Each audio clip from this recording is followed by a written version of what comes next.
Hello guys, നമുക്കപ്പോൾ pizza കഴിക്കാൻ വേണ്ടിയിട്ടൊരു ആഗ്രഹം. ഇന്നത്തെ ഫുഡ് വന്നിട്ട് കൊള്ളാത്തതുകൊണ്ട് ഞങ്ങളൊരു ഫ്രണ്ടിനെ വിളിച്ചിട്ട് അവൾ വഴി പിസ്സ ഓർഡർ ചെയ്തായിരുന്നു. അങ്ങനെ പിസ്സ 8 മണിയൊക്കെ ആകുമ്പോഴത്തേക്കും അതിന് മുമ്പേ വന്നില്ലെങ്കിൽ നമുക്കെന്താ ഒരു പിസ്സ ഫ്രീ ആയി കിട്ടും. അപ്പോൾ ഞങ്ങളിങ്ങനെ എല്ലാവരും പ്രാർത്ഥിക്കുമായിരുന്നു, 8 മണിക്ക് കഴിഞ്ഞിട്ട് വന്നാൽ മതി, എന്നാൽ നമുക്കൊരു പിസ്സ ഫ്രീ ആയിട്ട് കിട്ടത്തില്ലേ. അങ്ങനെ നമ്മുടെ പ്രാർത്ഥന ദൈവം കേട്ടില്ലെന്ന് തോന്നുന്നു. കറക്റ്റ് സമയത്തല്ല, കറക്റ്റിന് നേരത്തെ പുള്ളിക്കാരൻ വന്ന് നമുക്ക് പിസ്സ ഡെലിവറി ചെയ്തായിരുന്നു. അങ്ങനെ ഞങ്ങൾ പിസ്സയും കോളയൊക്കെ വാങ്ങിച്ചുകൊണ്ട്, കോള ഞങ്ങൾ അടുത്ത സ്റ്റോറിൽ നിന്നാണ് വാങ്ങിച്ചത്, അതൊക്കെ വാങ്ങിച്ചുകൊണ്ട് റൂമിലോട്ട് പോയി. അപ്പോൾ എല്ലാവരും എന്താ കഴിക്കാൻ വേണ്ടി റെഡി ആയിരിക്കുവാണ്.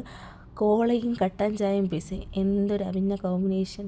കട്ടൻ ചായ വെറുതെ ഇട്ടതാണ്. അപ്പോൾ ഇതാണ് നമ്മുടെ പിസ്സ വന്നിട്ട് 105 രൂപ. അത് നാട്ടിലത്തെ രൂപ നിങ്ങൾ കാൽക്കുലേറ്റ് ചെയ്തെടുത്തോ.